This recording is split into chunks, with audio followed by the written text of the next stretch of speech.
Om Sadashiva Samarambam Shankaracharya Madhyamam Asmadacharya Paryantam Vande Guru Paramparam. Om. Okay, well, let's begin our last moment. Perguntas e respostas, né? Desde que tenhamos algumas perguntas. Professor, tudo bem? Oi, querido, tudo bem? Tudo bem. Ótimo. Eu não sei se minha pergunta vai ser tão relevante, mas eu não estou há tanto tempo assim na Vedanta, né? E eu gostaria de saber qual o motivo da ignorância do Jiva, né? Qual a origem dessa ignorância? Então, a sua pergunta é qual é a origem, qual é o motivo da ignorância do Jiva, né? Você, com toda a sua experiência no mundo espiritual, esotérico, você nunca viu nenhuma sugestão por aí? Sim, já ouvi, mas como a gente está aqui no caso estudando Vedanta, eu gostaria de saber, já que quero inclusive agradecer que muitos dos assuntos que eu já estudei agora se linkaram e ficaram esclarecidos, né? Mas nesse caso aqui eu gostaria de saber se tem algum motivo por que o Jiva nasce nesse estado, né? Fundamentalmente, o universo inteiro ele é criado da ignorância, ele é mantido através da ignorância, ele é reciclado pela ignorância. Então, o que isso significa dizer? Significa dizer que esse universo ele é criado com objetivo, com propósito de prover, né? De prover um campo de ação para o Jiva. O Jiva é a entidade experimentadora, né? Essa entidade experimentadora, ela vem com o intuito de ser aquele agente, aquele indivíduo que conhece a criação. E esse indivíduo, ele é um reflexo do ser. Então, ele compartilha a natureza cheia, inteira e completa do ser, porque, como você viu nesse estudo que nós fizemos durante o Carnaval, ele é o ser pleno, muito embora ele seja aparentemente, né, preso dentro de uma construção corpo-mente, mas ele é o ser fundamentalmente em sua essência, né? Então, esse universo ele é criado para esse Jiva. Agora, por que o Jiva viria num universo, né, um universo físico material, e no qual ele se torna preso, né? Preso e dependente dos objetos do campo, né? Quando ele chega, imediatamente ele começa esse relacionamento com os objetos. Então a primeira questão é assim: por que ele vem? Por que o Jiva vem? Ele Jiva vem porque esta é a configuração de Maya, de Samsara, né? De Mithya. Mithya é uma criação aparente constituída pelo Criador, a criação e o agente para experimentar a criação. E esse agente é o Jiva, né? É o indivíduo. E o Jiva, recapitulando algumas noções básicas, né? Alguns conceitos básicos. O que é um Jiva? O Jiva é um objeto senciente com 3 corpos, sendo que no seu corpo sutil ele reflete a consciência plena. Então, existe esse reflexo da consciência plena, que fundamentalmente é a consciência original. Então, o Jiva, existem diversos Jivas, sendo o Jiva humano aquele cuja inteligência ou a capacidade intelectual é mais desenvolvida, né? Pelo menos neste planeta, né? Neste mundo que nós conhecemos. Né? Então, este Jiva, ele vem aqui como agente dentro desse plano de Maya, de Ishvara Maya, de projetar um universo no qual um agente que experimenta e conhece a criação é absolutamente necessário. Então ele aparece e ele fica preso, né? Preso nesse jogo de experiência e aquilo que as escrituras dizem e que parece ser o propósito de tudo isso, é um jogo no qual a consciência, o ser, né, a existência, ela aparece em dualidade dentro dessa trindade, o Criador, a criação e o experimentador da criação. Ele aparece exatamente como o experimentador, o conhecedor, e ele, devido a essa construção, ela fica, a consciência, né, a existência, ela fica naturalmente identificada com esta constituição corpo-mente, né, com essa configuração corpo-mente. Então, parece que o propósito disso é um jogo, né, de esconde-esconde, não é bem nem esconde-esconde. O Jiva chega e ele não sabe quem ele é, aí ele vai processando a experiência, processando o karma, né? E nesse processo ele começa a desenvolver uma capacidade intelectual mais elevada, uma pureza de coração mais elevada, ele vai crescendo, crescendo, até que ele comece a introspectar, né? E ao invés de se mover extrovertidamente para os objetos como modo de obter aquela segurança, satisfação, conforto, etc., ele começa a se fazer aquelas perguntas mais essenciais, né? Então, esse processo de crescimento, elevação espiritual, ele serve para que a consciência, entendeu? Apesar dessa sobreposição de Maya, né, onde aparece, né, essa trindade, Criador, Jiva e a criação, apesar de tudo isso, a consciência apareça como Jiva e ela possa, né, descobrir aquilo que ela é também, né, nessa ordem de realidade dualista, né, onde tem esse experienciador e experiência. Agora, o porquê de tudo isso, as escrituras jamais dizem quais foram as motivações de Maya, quais foram as motivações de Ishvara, entendeu? E quando pergunta assim, por que, né, que o Jiva nasce nessas condições? Então, a minha observação, quando essa questão aparece, é que este universo, quando ele foi criado, ele precisa das três energias, que são os blocos de fundação do universo.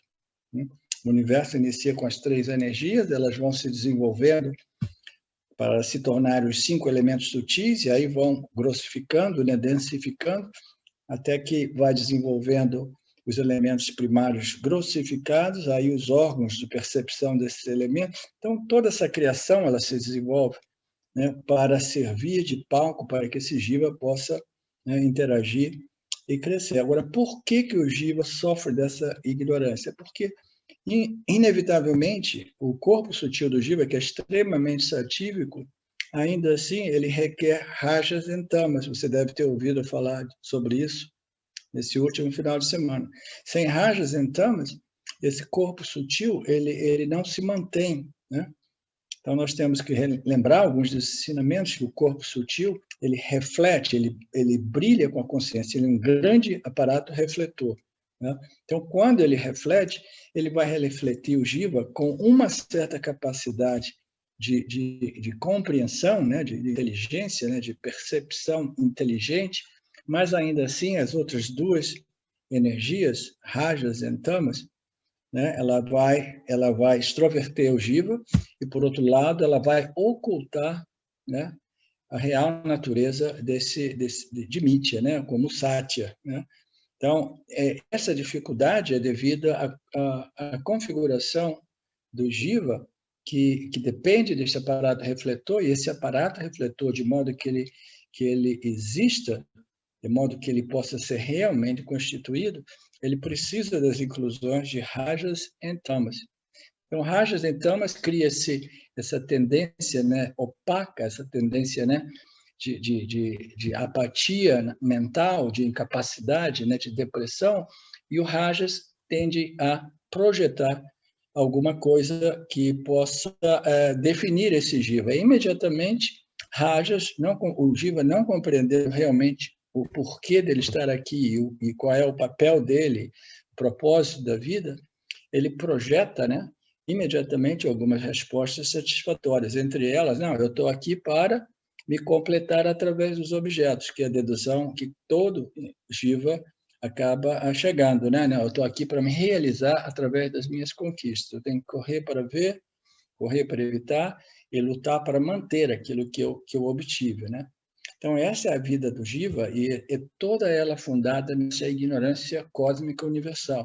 Agora, por que essa ignorância cósmica universal? As escrituras dizem que tudo isso é fundado na natureza de Maya, o grande ilusionista. Por quê? Ele pega, a partir da consciência, ele projeta a dualidade, ele projeta a dualidade onde existe somente a não dualidade, né? Então, quando ele produz a dualidade, ele já está introduzindo o conceito de ignorância. Ignorância é a natureza da realidade, é a dualidade. Então, quando ele produz esse efeito, né, de Maya, imediatamente todos os seres que são constituídos a partir dessas três energias, Maya são as três energias que são constituídos, já vem embutido, entendeu? Em todos os seres vivos que a natureza da realidade é a dualidade. Parece um jogo meio perverso, porque é tão intuitivo que a natureza da realidade é a dualidade e esse mundo serve o propósito de me resolver, entendeu? É tão intuitivo, sensorialmente falando, né, intelectualmente falando, que se torna muito difícil para o indivíduo se livrar dessa ignorância, entendeu? Então, vira um ciclo de nascimentos, vidas, envelhecimento, mortes, nascimentos, vidas, vira um ciclo no qual o indivíduo Jiva, que nasceu a partir dessa ignorância primordial, que é a constituinte de Maya, porque se Maya fosse somente Sattva, então seria aquele puro conhecimento, mas, ao mesmo tempo, aquele conhecimento não seria manifesto. Para que esse conhecimento, que pura Sattva é Ishvara, que é um outro aspecto de Maya, para que esse conhecimento, né, seja manifesto, ele precisa de rajas, que é a causa material, que é a causa energética, ele precisa também de tamas, que é a causa material. Então, quando ele mistura rajas e tamas para produzir o universo, todos os seres, aqueles seres sencientes e os seres insencientes, imediatamente eles ficam, né, embutidos, né? Eles ficam presos nessa ignorância universal de que a natureza do universo é a dualidade mesmo, entendeu?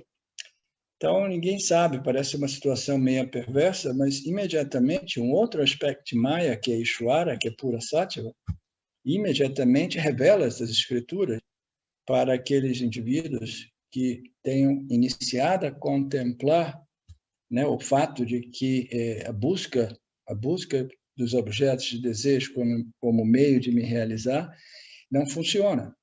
Entendeu? Não é a resposta adequada. Então, aqueles indivíduos, eles naturalmente, eles são conduzidos mesmo, né, por essas leis, né, de kármicas, né, causa e efeito.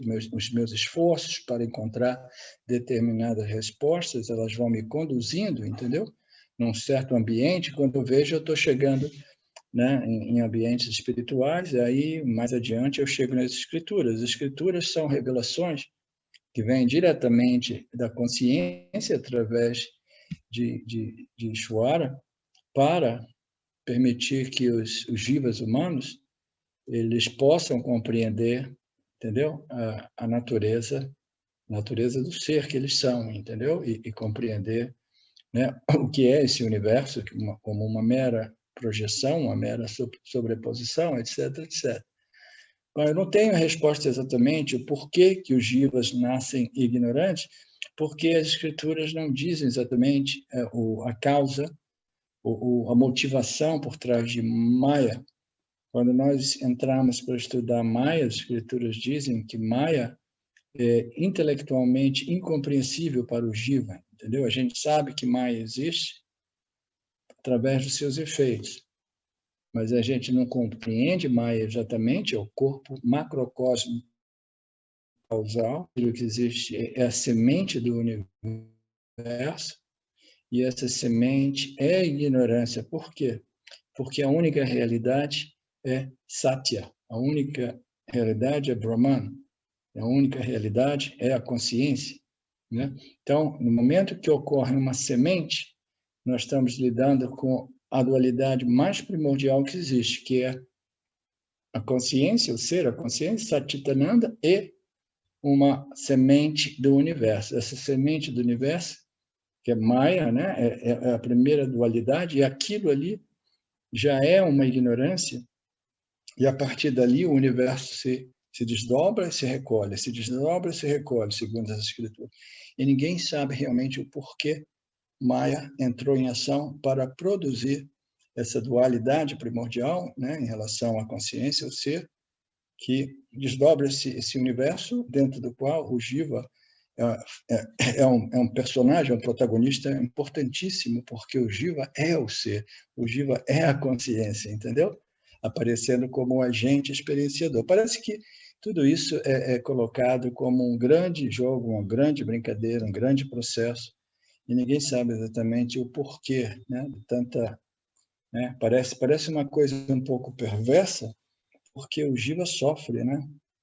A gente diria assim, mas é tudo um jogo, é tudo um lila. É lila na medida que a gente está fazendo, está participando desse jogo e a gente está realmente curtindo muito, se distraindo, se divertindo. Mas quando a gente olha ao nosso redor, existe tanto sofrimento no mundo, né?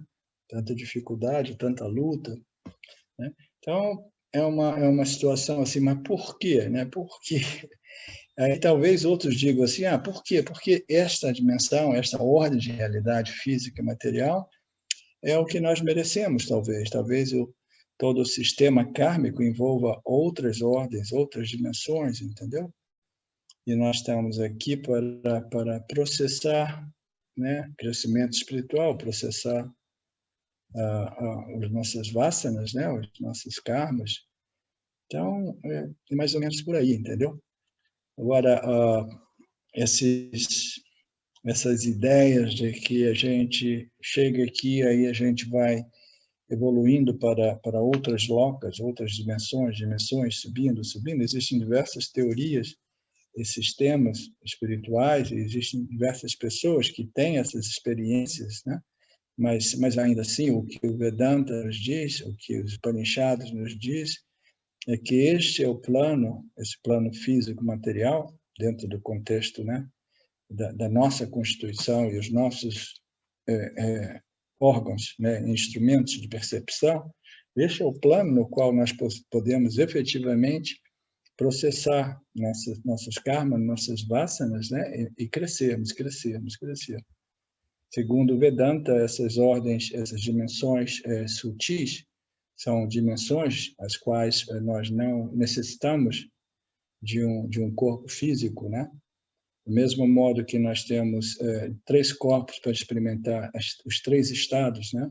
Existem corpos diversos para experimentar locas diversas, segundo as nossas escrituras, né?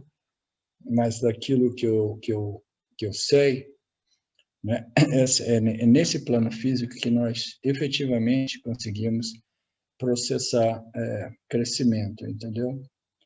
Então, a gente não sabe bem o porquê de tudo isso, mas nós sabemos o que, Renato? Que nós nos encontramos aqui e que nós apreciamos a vida, apreciamos nossa existência, né? E a gente quer remover esse elemento chamado sofrimento psicológico humano, né? Todo mundo gosta de remover esse sofrimento, essa dor, né? E esse sentimento de inadequação, insuficiência, esse sentimento de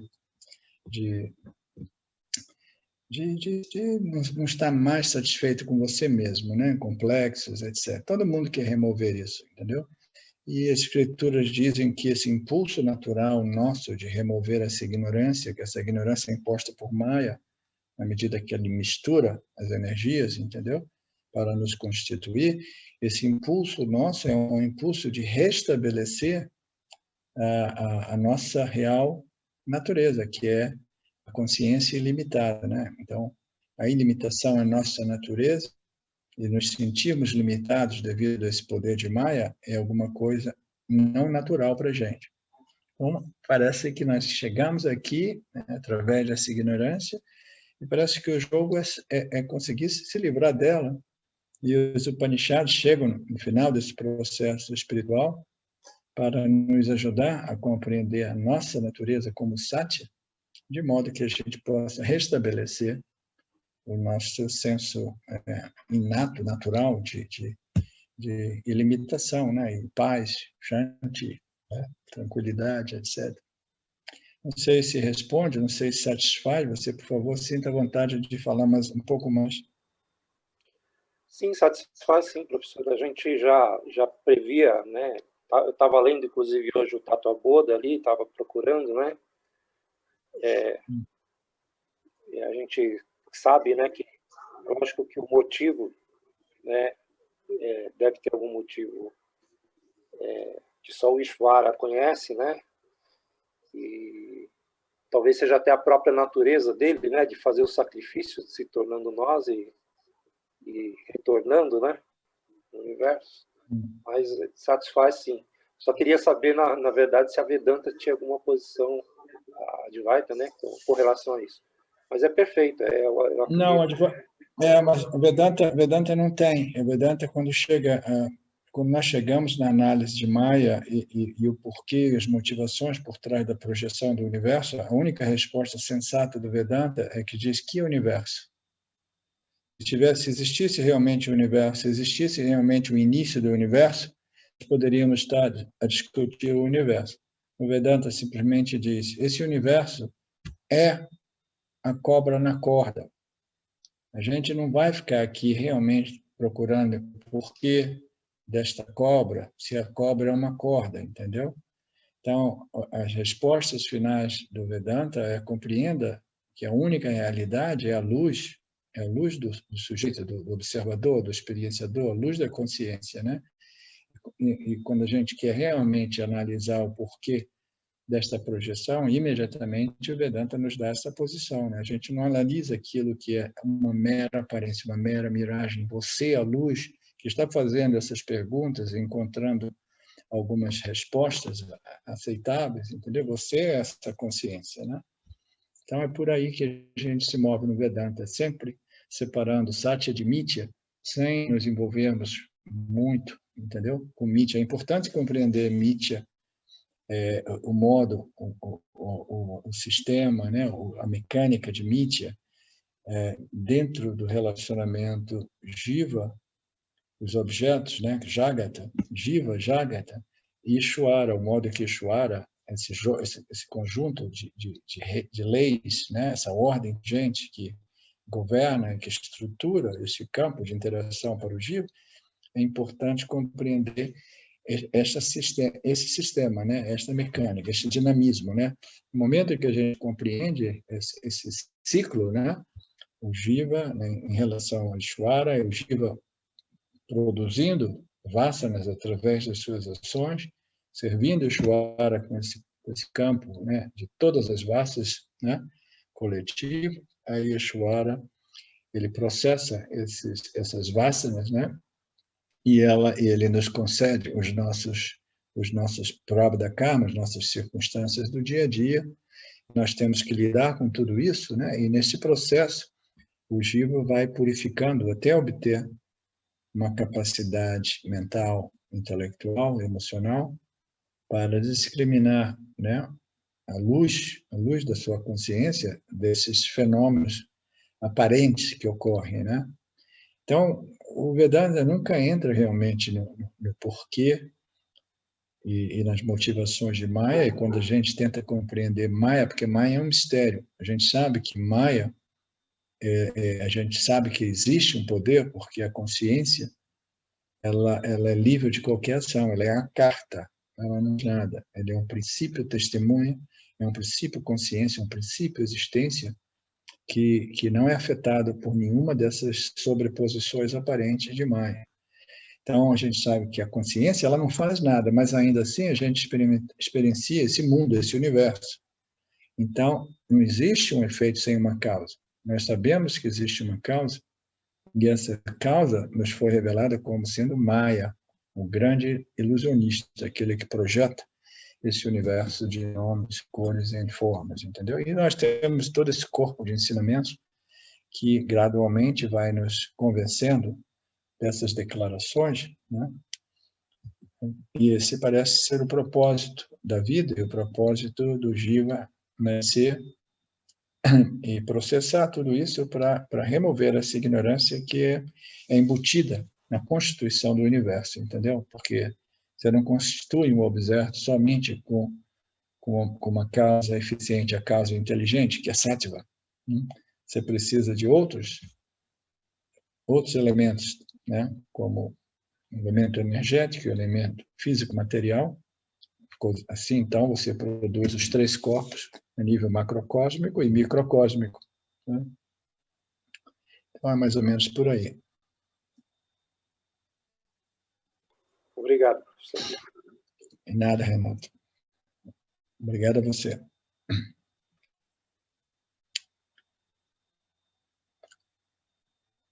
Oi, Estela. Oi, professor. Boa noite. Boa noite a todos. Boa noite, professor, eu gostaria de entender pode até ser meio bobinha a minha pergunta, mas às vezes o senhor fala que a gente tem que dar uma chance para o Jiva, o Jiva tem que perceber. Eu queria compreender quem é que pensa eu tenho que dar uma chance para o Jiva. Eu gostaria de saber de onde que essa frase saiu, porque eu não me lembro de ter dito isso. Às vezes às vezes é meio na brincadeira que o senhor fala, às vezes com o Alex, como vocês já são assim, já estão mais resolvidos do que a gente, às vezes vocês brincando falam assim, a gente tem que dar uma chance para o Jiva também de vez em quando, para que ele também possa se divertir, vamos dizer assim, entre aspas. Não, eu nunca falei isso dentro desse contexto, não. Você deve ter ouvido isso do Alex, talvez. Eu não sei, eu me lembro alguma coisa, assim, eu não posso dizer exatamente para o senhor, mas não, a hora eu não sei exatamente o que você ou Alex ou qualquer que seja outra pessoa queira dizer por dar uma chance. Elabore, por favor. O que você quer dizer por dar uma chance ao Jiva? Porque nós estamos estudando, nós estamos aprendendo, e nós sabemos que através de Karma Yoga a gente vai crescendo, a gente vai percebendo vai abrindo mais a mente vai se tornando mais satívica, mas existem certos momentos em que a gente... É aquela história do osso do cachorro, que o cachorro está precisando e a gente tem que jogar o osso de vez em quando. Ok. Então, eu entendo esse contexto. Esse contexto, essa frase, ela existe, de vez em quando eu me refiro a ela, no contexto do Jiva, em relacionamento com os seus desejos, né? Então, não é dar uma chance, a gente tem que jogar um osso para o cachorro. Por quê? Porque o desejo, quando é intenso, quando ele é realmente, né, chato, aquele insistente, persistente, né, que fica sempre presente, então, de vez em quando, a gente precisa de satisfazer um pouco. Por quê, Estela? Porque se nós estamos lidando com uma vasana extremamente profunda, e essa fica perturbando, então talvez seja o caso de vez em quando, satisfazer essa vasana, porque, pelo menos assim, a mente ela se livra daquela perturbação e você pode se voltar novamente para o seu trabalho espiritual, entendeu? Porque os desejos eles têm que ser lidados com muito tato e inteligência, porque supressão não resolve os desejos.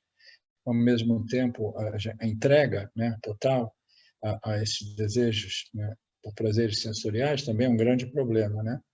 Então, nesse sentido, aqui e ali, isso tudo é parte de uma brincadeira, um ensinamento do Shimayananda, quando ele diz isso, né? O Shimaya que disse assim, não, quando a pessoa diz, não, eu tenho essa vasana e eu não sei o que fazer, e de vez em quando eu procuro reprimir, suprimir, eu fico mal, perturba ainda mais a minha mente. Aí ele veio com essa história de pecar inteligentemente. Pecar inteligentemente é exatamente isso, jogar um osso para o Jiva, que é diferente de dar uma chance. É um outro conceito, dar uma chance para o Jiva, eu não sei exatamente o que você queira dizer com isso. Eu acho que eu elaborei de forma errada, mas o senhor explicou agora. Então, a hora que a pessoa, vamos supor, eu tenho uma vássana, ela está me perturbando, e eu resolvo que eu posso liberar um pouco para não reprimir e não causar, enfim, uma dificuldade maior. Quem é que raciocina isso? Sou eu, Jiva? Ou é a consciência que ilumina essa Veja bem, sutileza? não, é muito simples. Todo o processo, toda experiência é dualista por natureza, ok? Então, toda experiência, todo processo intelectual de pensar é um pensar a respeito, né, da minha interação com o campo, né, de modo que eu possa crescer, né, através desse processo de interação com o mundo, né? Então, tudo isso ocorre no intelecto do Jiva, na mente do Jiva. O Jiva é aquele que processa a experiência e extrai aprendizagens importantes que o eleve, entendeu? Que o refine intelectualmente, etc, etc. Então, é o Jiva, tudo isso ocorre no Jiva. Agora, o ponto, Estela, é que o Jiva ele não consegue pensar, discriminar, sentir, fazer, né? O Jiva não faz nada sem a consciência, né? Então, o Jiva ele não conhece nada sem a consciência que produz através de Maya, Satyaguna, né? O poder que revela e conhece. O Jiva não faz nada sem Raja. O Jiva não faz nada sem a consciência. A consciência está por trás de tudo, né? Então, quem é que determina assim, olha, eu tenho que lidar com uma vássana, essa vássana está intensa, eu não posso reprimir, eu tenho que fazer isso, tenho que fazer aquilo. Quem é que está fazendo isso? Naturalmente que é o Jiva, né? E o Jiva não sabe que ele é a consciência, né? Então, ele está processando experiência melhor dentro de suas possibilidades, porque todo Jiva é muito limitado em processar karma. Disse no início com o Renato, o Jiva é condicionado por rajas e tamas também. Rajas e tamas faz com que a nossa capacidade de compreensão, né, e de respostas aos estímulos do mundo, né, sejam realmente precisas, né, é muito difícil viver uma vida, né? A vida requer muita inteligência, muito talento e os erros ocorrem, né? Então, esse Jiva, ele está sempre, sempre, sempre estimulando e exercitando, né, a sua capacidade intelectual e, nesse processo, refinando-a, de modo que ele, mais tarde, ele possa obter uma capacidade, uma faculdade discriminativa, discernimentiva, de inteligência, capaz de discriminar o espírito da matéria, que é a discriminação final, né? Então, tudo isso, a vida, voltando para a questão da Renata, a vida é um processo, é uma rala-rala, ou uma fricção, né? O Jiva, né, vivendo nesse mundo tão difícil de ser realmente compreendido, fazer as leituras, né? E responder de modo que as minhas respostas sejam conducentes a uma vida, né, de crescimento, uma vida feliz. Tudo isso é tão difícil, é uma fricção tão grande, o mundo, né, e o Jiva, né, nesse processo de interação, e essa fricção ela vai servindo para elucidar a mente do Jiva, né? Ou o Jiva se destrói, não é? Se ele tiver uma tendência de total declínio espiritual, ele pode ser destruído realmente e ter que reencarnar em corpos, em nascimentos inferiores, assim ditos, né? Mas ele pode crescer. Tudo isso depende dos nossos esforços, né? Nossos esforços de crescer.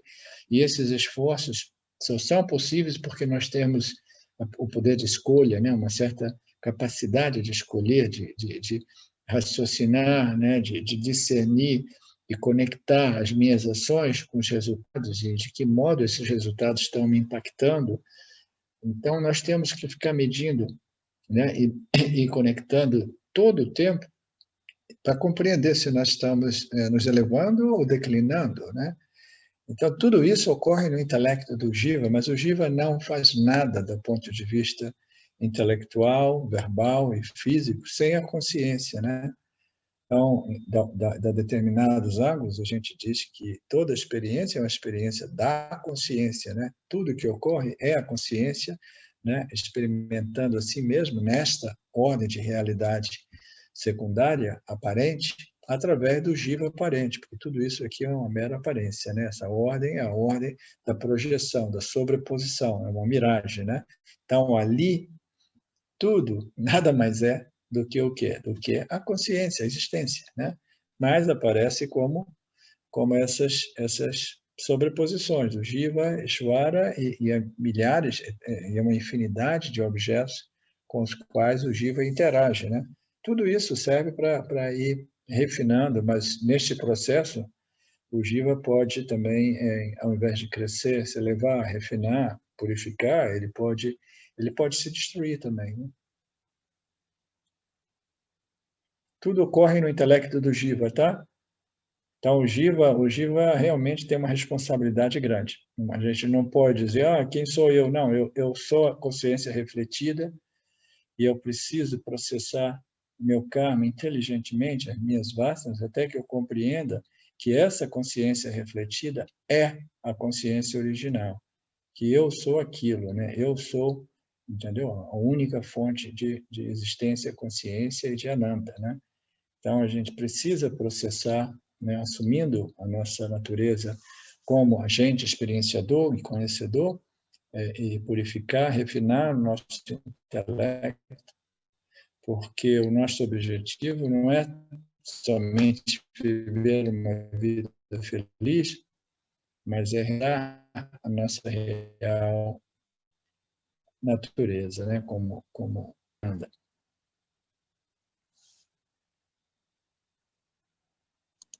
Muito obrigada, professor. Obrigada. Você é muito bem-vinda. Na questão de dar uma chance que ela falou, eu lembrei-me que tem, quando a gente estuda o Shirada, a fé do Vedanta, dá uma chance ao Vedanta. Não sei se é isso que ela quis falar. Ela falou dar uma chance ao Jiva, não sei. Mas daquilo que a Estela disse, ela se expressou mal. É simplesmente jogar um osso para o Jiva. É jogar um osso para os desejos do Jiva.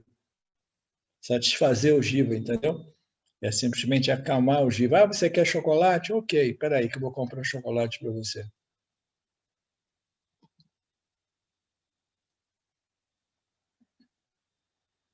Com a minha cachorrinha aqui em casa não funciona muito bem não, viu, professor? Ela vicia. Né? Esse é o problema. É difícil lidar com essas vasanas. Você tem que regular, né? Tem que dar e, ao mesmo tempo, tem que explicar. Quando a gente dá um docinho, a cachorrinha não vai entender, mas quando a gente dá alguma coisa para o nosso cachorrinho íntimo, né? Essa vasana que a gente tem, o segredo é assim, você joga um ossinho, você satisfaz aquele desejo, mas, ao mesmo tempo, você diz para ele assim, olha, eu estou fazendo isso só para você parar de encher o saco, cachorrinho. Entendeu? E saiba que esse ossinho que eu estou jogando para você não vai resolver o seu problema. Não te resolve, absolutamente não te resolve. Mas eu estou jogando para você só para parar de encher o saco. Tá? É diferente de você jogar dizendo assim, olha, eu estou jogando esse ossinho para você e saiba que agora vai ficar tudo bem, etc, etc. Não. Ele diz assim, é só para não me encher o saco, mas é só um, e o próximo só se você ainda ficar enchendo o saco daqui a uma semana, no máximo, né? Então, a gente tem que regular e disciplinar essas vasanas também, né? Quem que é a Poliana? Poliana Ranieri?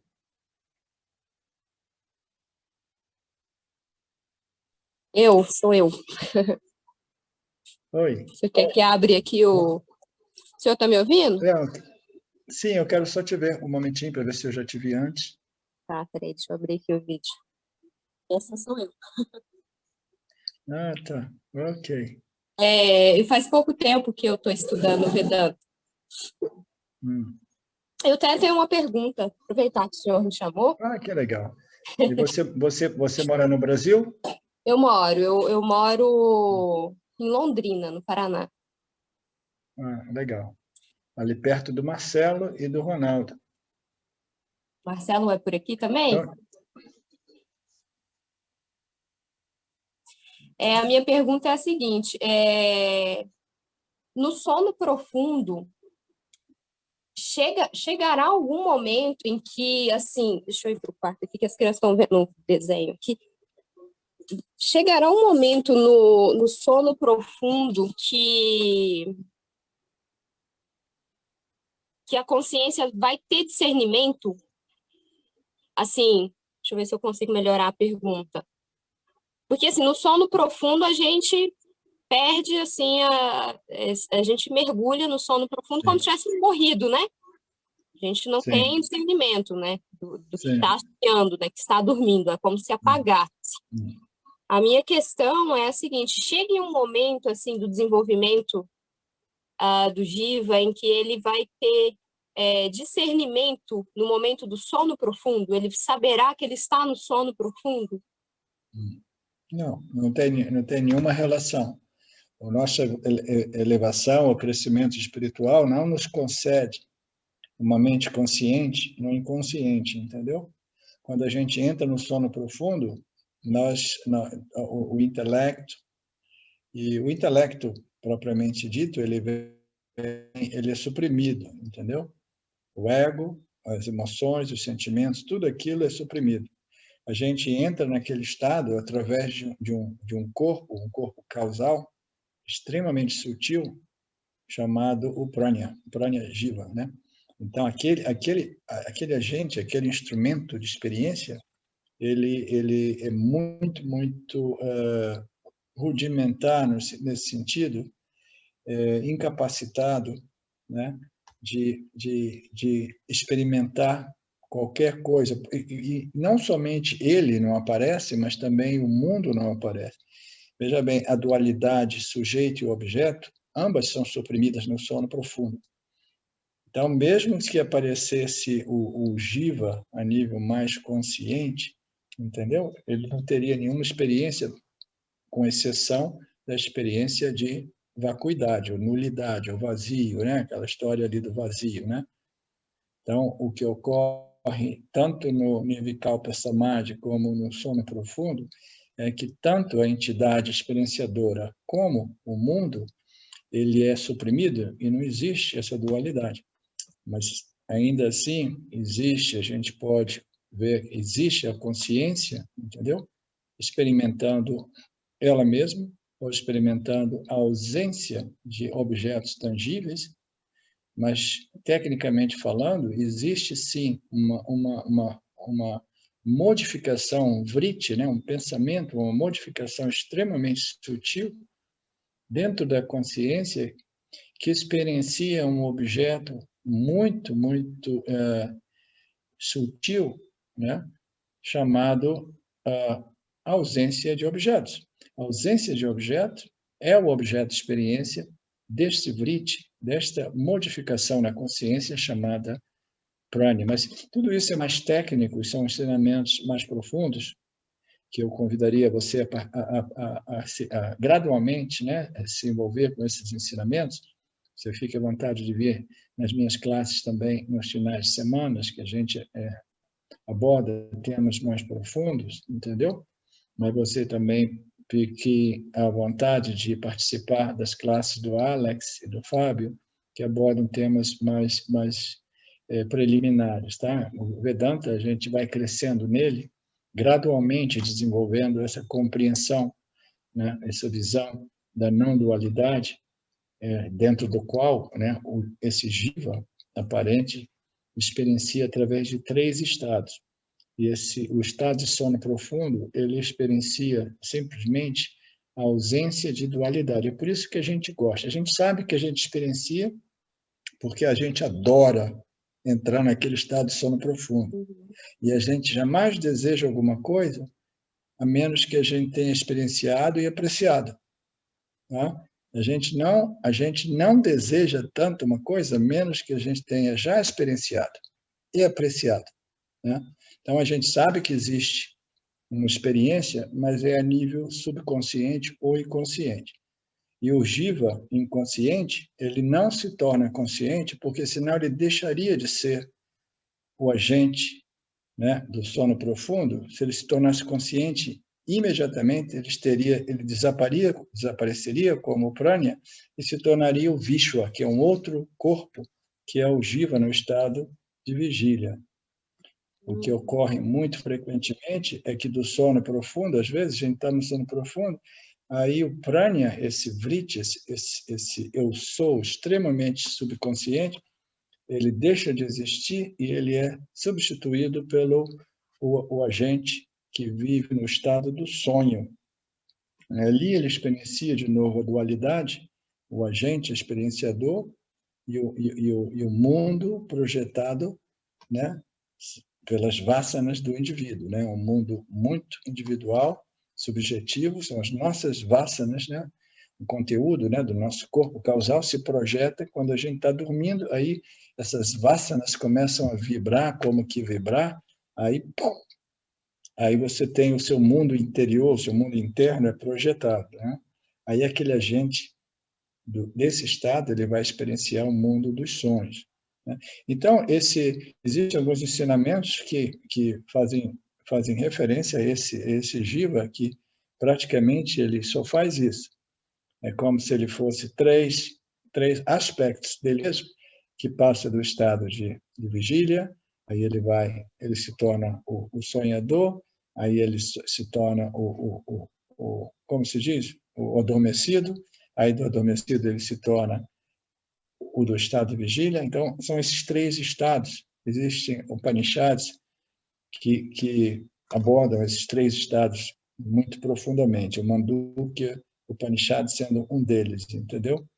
Uhum. E o que é importante a gente compreender através desses três estados, Apoliana, é que essas três capacidades de experienciadores desse jiva se modificam.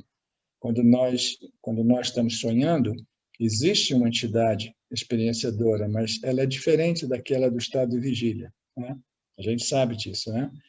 A nossa capacidade de discriminação, o modo de sentir as coisas, é tudo um pouco diferente, né? A gente não consegue realmente processar a experiência e extrair muitos conhecimentos naquele estado do sonho, né?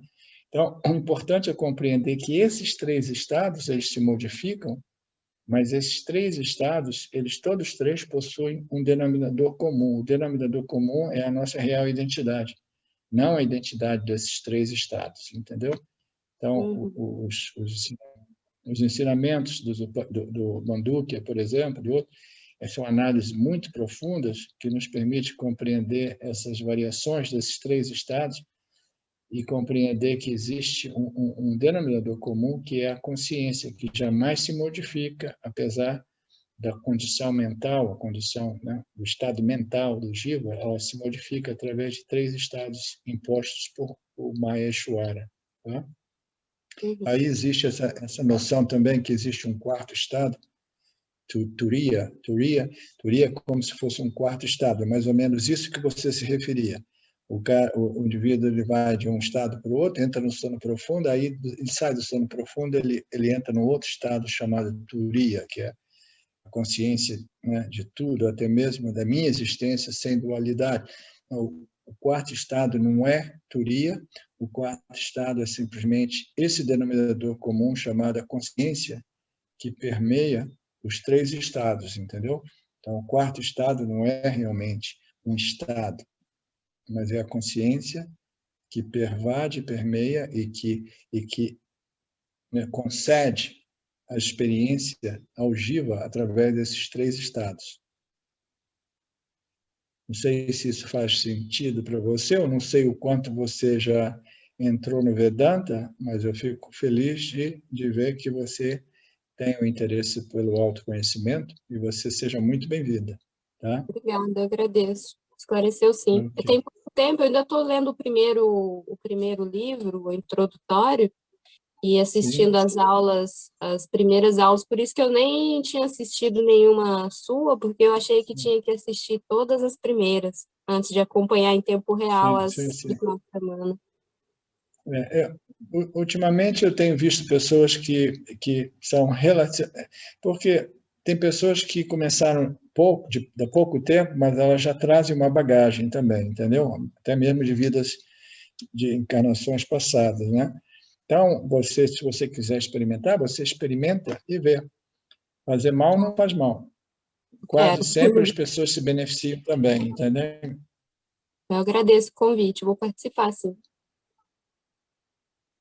Você escreveu alguma coisa, fez um comentário no Facebook esses dias? Fiz. Foi você? Fiz uma pergunta lá, foi eu mesmo. O senhor me respondeu. Ah, tá. Eu estava lembrando do seu nome. Legal. Obrigada. Por isso que eu quis saber se era você mesmo. Sou eu mesmo. Ok, nada. Ok.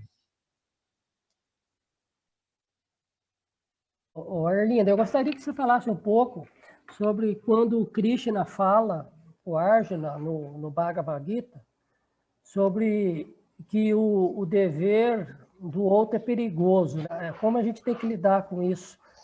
A gente, muitas vezes, tem esse ímpeto de querer ajudar, achar que vai, né, colaborar, resolver o problema do outro e acaba se emaranhando, né? Sim, fazer o karma, fazer o dharma do outro é quase sempre uma distração, entendeu? As pessoas elas têm confusão, elas não compreendem bem o que é o Karma Yoga. Então, as pessoas às vezes fazem confusão, Marcelo.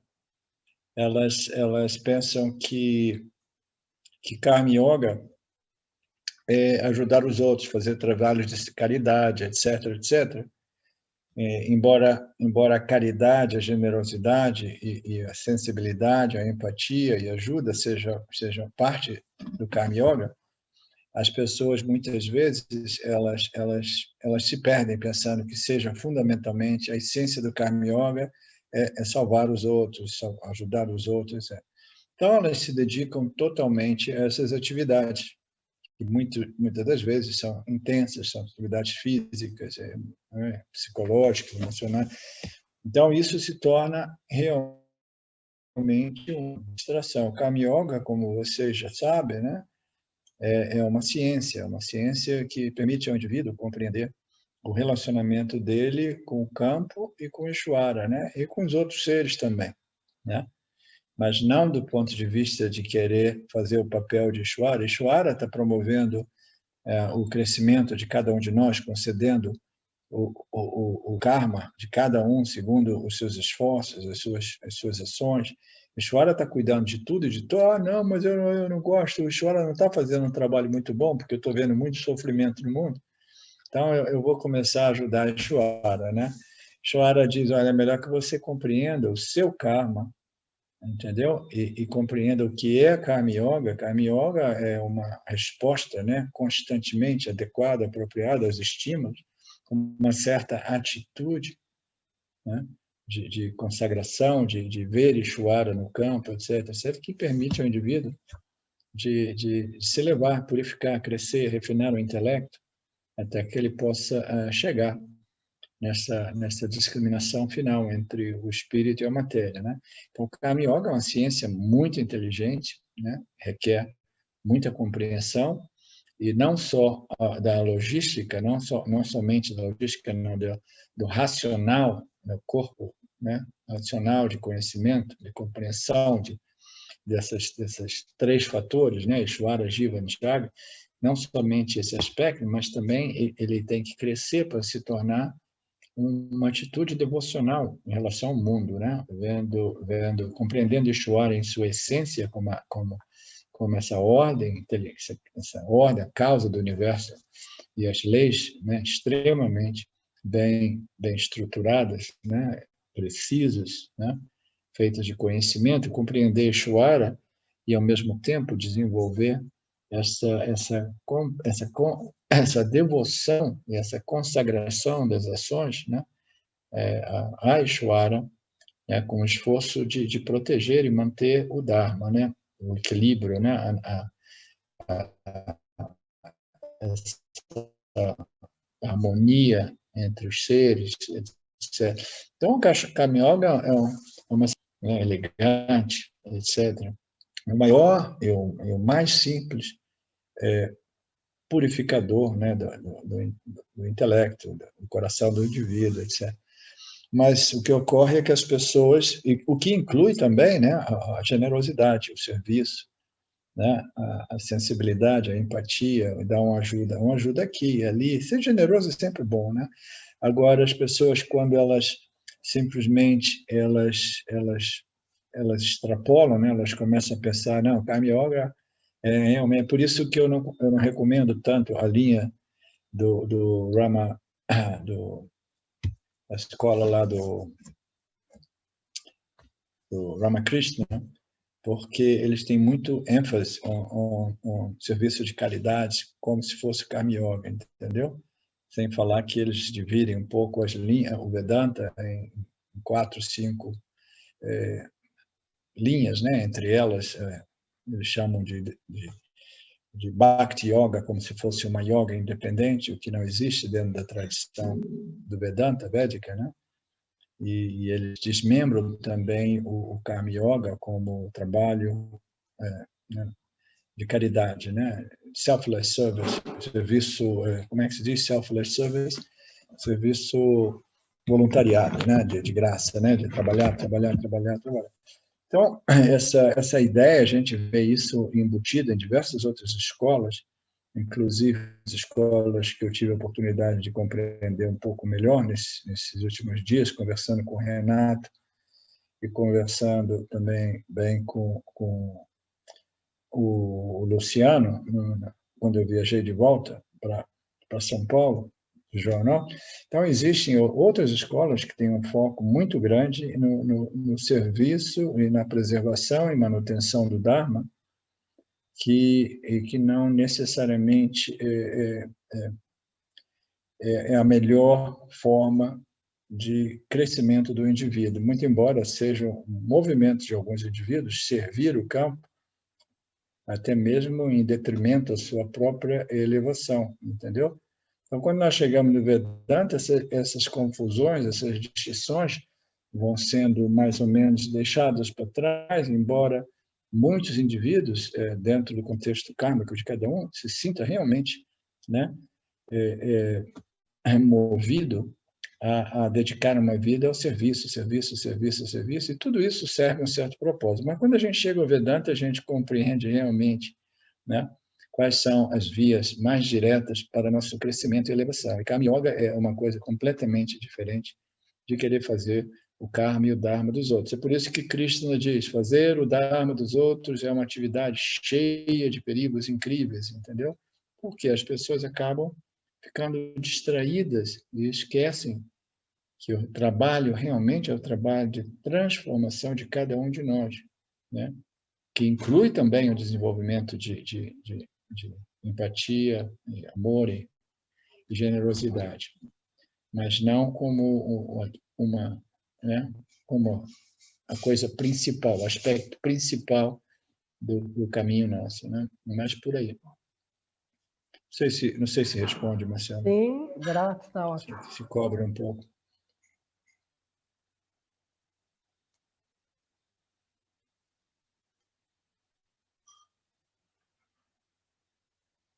Oi, Carlos. Eu não conheci o Carlos ainda. Tudo legal? Boa noite. Oi. Tudo bem? Você mora no Brasil também, Carlos? Eu moro em Curitiba. Curitiba? Tanta gente do Sul hoje. Eu sou do Rio de Janeiro, mas vim para Curitiba há alguns anos agora, estou aqui. Dizem que Curitiba é uma cidade muito bacana, né? Eu gosto muito, eu estou bem adaptado. Eu vejo que o pessoal do Rio que vem para cá, muitos não têm dificuldade de adaptação. Eu me adaptei muito rápido, até pelo próprio clima. As pessoas não gostam muito do clima de Curitiba, acham que chove muito.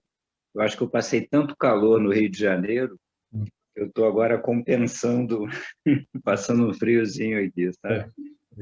Então, é muito bom. Eu gosto apreciando, bastante. né? É uma vida mais tranquila também, né? Eu já buscava isso há algum tempo. Então, é a primeira vez, né, que eu estou participando.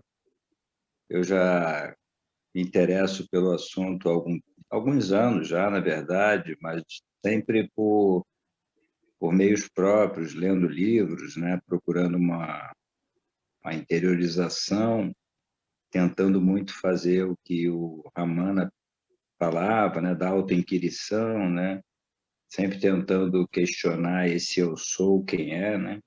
E agora mesmo eu estava ouvindo a conversa e eu estava pensando aqui, né, porque muitas vezes a gente fala sobre a ilusão, né, sobre o próprio Maya, sobre o próprio Jiva, né, como a entidade ilusória.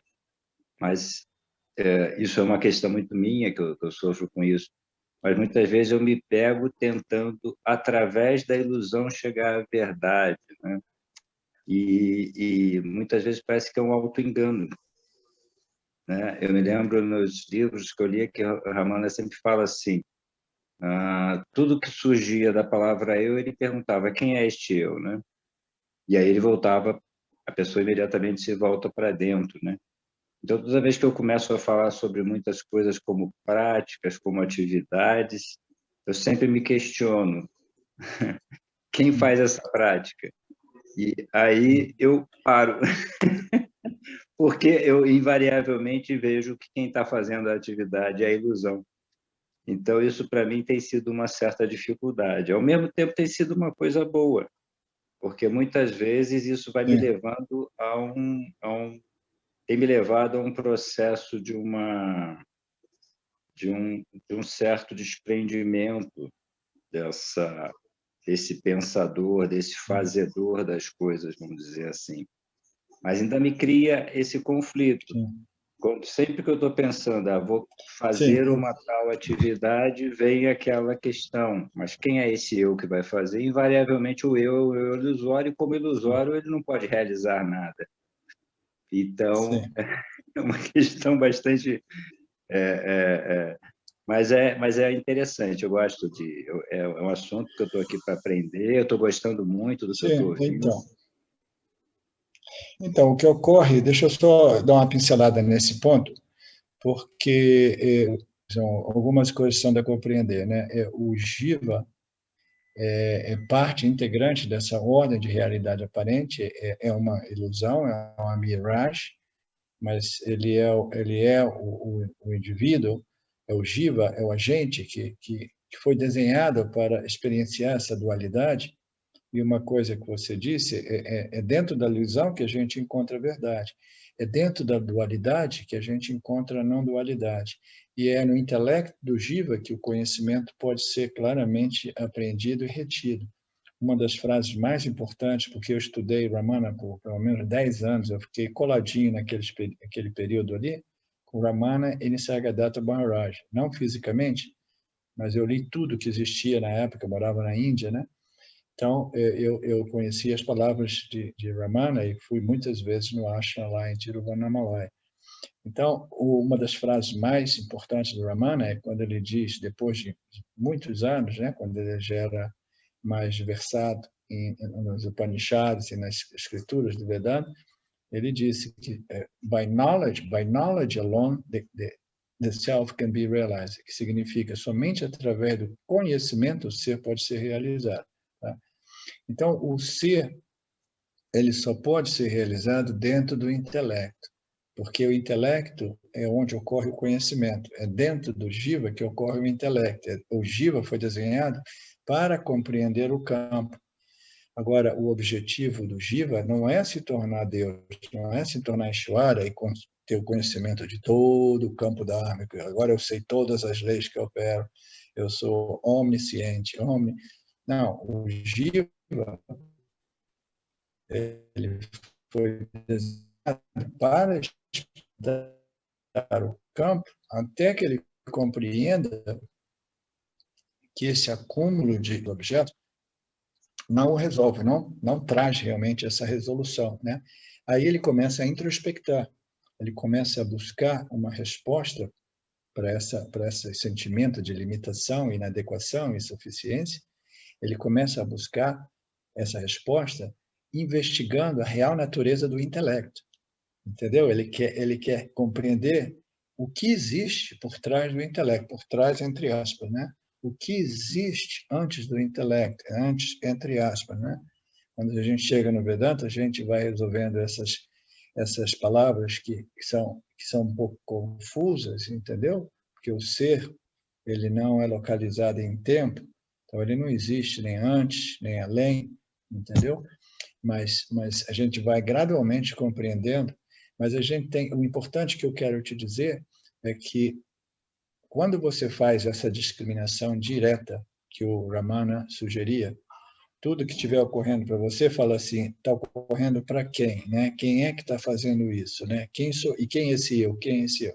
Quando a gente faz essa discriminação final, essa discriminação final é a última ferramenta apresentada pelo Vedanta, que é a discriminação entre o sujeito e o objeto de experiência, entre Satya e Mithya, entre a consciência, né, e o intelecto do Jiva, né, essa discriminação, né? Essa discriminação, sendo a última ferramenta, é o que liberta. Agora, o que ocorre é que, a menos que o intelecto seja muito sutilizado, muito purificado, muito refinado, quase que invariavelmente, essa discriminação final, ela não conduz ao autoconhecimento, entendeu? Por quê? Porque o intelecto precisa ser ainda mais devidamente purificado, refinado e sutilizado, tá?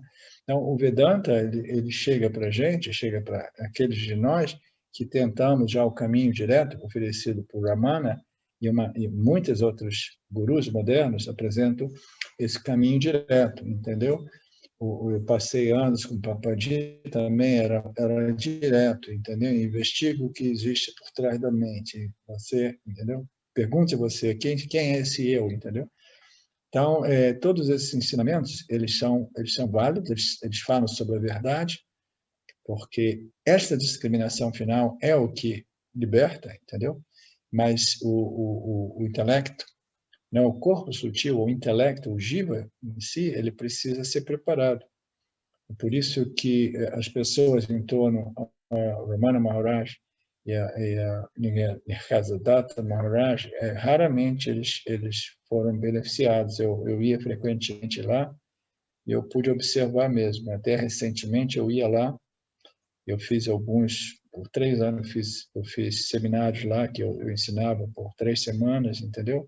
Vedanta, não dentro do ashram, em Tiruvannamalai. E eu pude observar que em torno ao ashram existe uma infinidade de bhaktas, de devotos de Ramana, devotos de Arunachala, mas eu não encontrei yanis, eu não encontrei pessoas autorrealizadas. Eu já tinha ouvido falar desse fenômeno também, entendeu? Então, as pessoas não foram realmente beneficiadas, porque Ramana, apesar dele ter sido uma das almas mais radiantes, mais iluminadas da nossa história contemporânea, ele não se propôs a ensinar as escrituras, entendeu? O Nisargadatta Maharaj, apesar dele ter sido uma figura importantíssima no mundo espiritual, devido ao seu carisma e a sua convicção de autoconhecimento, entendeu? Ele teve um impacto muito grande, mas ainda assim ele não foi um bom professor porque ele não tinha sido ensinado as escrituras. As escrituras é um meio de revelar o ser que não depende somente de perguntar quem sou eu, quem sou eu. A escritura vai desdobrar aquilo que o Jiva é através de um exame cuidadoso de nossas experiências que não foram realmente examinadas sob a luz dessas escrituras reveladas, entendeu? Então, o Vedanta, ele realmente ele não sugere que a gente se pergunte, ele simplesmente sugere que a gente analise as nossas experiências até que a gente possa compreender claramente que nós somos essa consciência, tá? Que é um approach totalmente diferente. Isso não significa dizer que o caminho direto, simplesmente essa ferramenta de discriminação em Satya e Mithya nunca deu resultado. A gente vê o que deu resultado com o Ramana. Ramana, na idade de 17 anos, perguntou quem sou eu, quem é que vai morrer nessa história aqui? Ele falou assim, não, o corpo vai morrer, mas eu não morro. Então, quem sou eu? Não, eu sou o espírito, eu sou a consciência. Então, por que funcionou com ele? Existem milhares de pessoas que têm essa experiência de quase morte e ninguém extrai esse autoconhecimento. Por que ocorreu com ele? Porque ele era uma alma extremamente já iluminada, entendeu? Extremamente elevada. Ele fez tanto trabalho de crescimento espiritual, elevação espiritual no passado, ele já nasceu semi-iluminado, para não dizer, já nasceu pronto, entendeu? E então são aquelas exceções às regras. Algumas vezes encontramos, né, indivíduos, eu estava falando com a Poliana, nunca pense que eu não sou qualificada, porque às vezes a gente já chega com uma bagagem de nascimentos anteriores que nos permite, entendeu? Até mesmo essa compreensão sem ter que passar pelos ensinamentos dos Upanishads, né? E sem ter que passar pelos ensinamentos de karma e dharma também, porque você já chegou uma pessoa dhármica, você já chegou uma pessoa com espírito religioso, você já chegou com uma visão espiritual de ver Deus manifesto no mundo. Então, tem indivíduos que já chegam com aquela capacidade espiritual, entendeu? Aquela qualidade espiritual. Essas pessoas, elas podem ser beneficiadas até mesmo com essas ferramentas ou essas declarações finais dos Upanishads. No meu caso, eu precisei de passar por 30, 35 anos de todo tipo de esforço, inclusive aqueles mais ou menos 20 anos que eu fiquei grudado mesmo entre Nisargadatta Maharaj e Ramana, eram os meus dois gurus. Muito embora eu encontrasse alguns outros gurus do mundo neo-advaita, mas eles eram os meus gurus, principalmente Ramana Maharaj, principalmente Nisargadatta Maharaj. Mais tarde, em retrospectiva, eu pude observar que eles não eram realmente professores, eles eram essas luzes, entendeu? Existem 3 tipos de gurus, né, segundo as escrituras védicas, vedânticas, né, vedantinas. Existe um guru que é o guru de iniciação.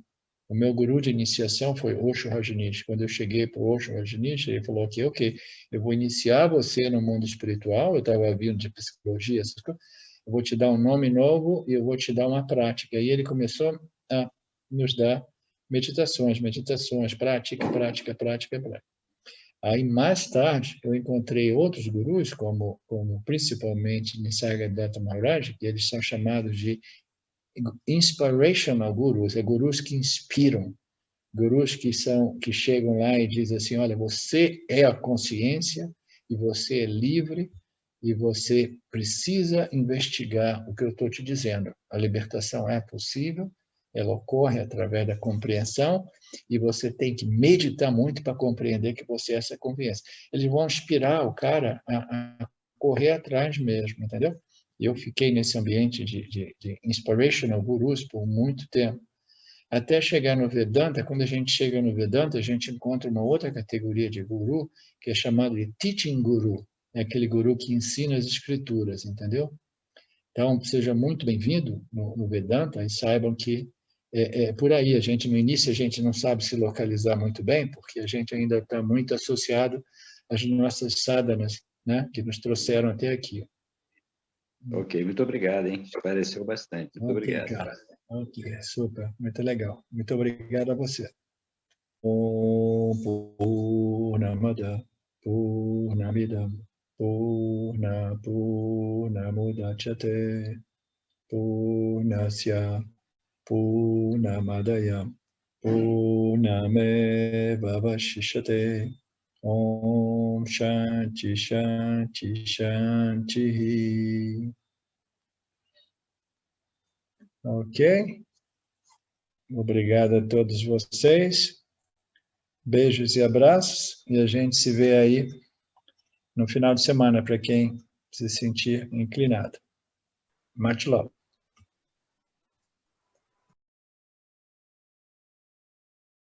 Olá, queria trazer aqui para vocês o quanto eu tenho me beneficiado dos ensinamentos do Vedanta. esses ensinamentos do Vedanta, eles mudaram a minha vida, o meu estilo de vida, né?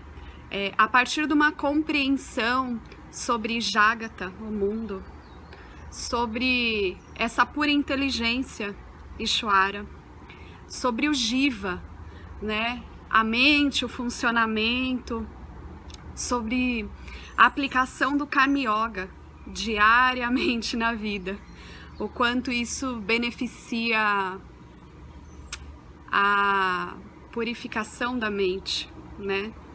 Para poder daí acessar aquilo que é mais valioso. Aliás, eu diria sem valor estimável, inestimável, né? Uma riqueza profunda, que é a compreensão sobre os ensinamentos de Satya, a consciência, a existência ilimitada que sou. Bom, eu sou uma aluna de Vedanta, desse grupo Vedanta Brasil, que iniciei a jornada, estou no começo da jornada, mas essa jornada seria impossível sem o apoio diário de um professor qualificado, o professor Arlindo Nagar, nosso professor, que dedica a sua vida, que dedica as batidas do seu coração exclusivamente para o ensino do Vedanta. Ele gosta de usar a frase, o coração que se doa recebe. Então ele é esse coração que doa. E aí a minha pergunta e o meu convite é: e você? Tem se beneficiado também dos ensinamentos, da compreensão, da clareza desses ensinamentos que são trazidos para nós? Sim?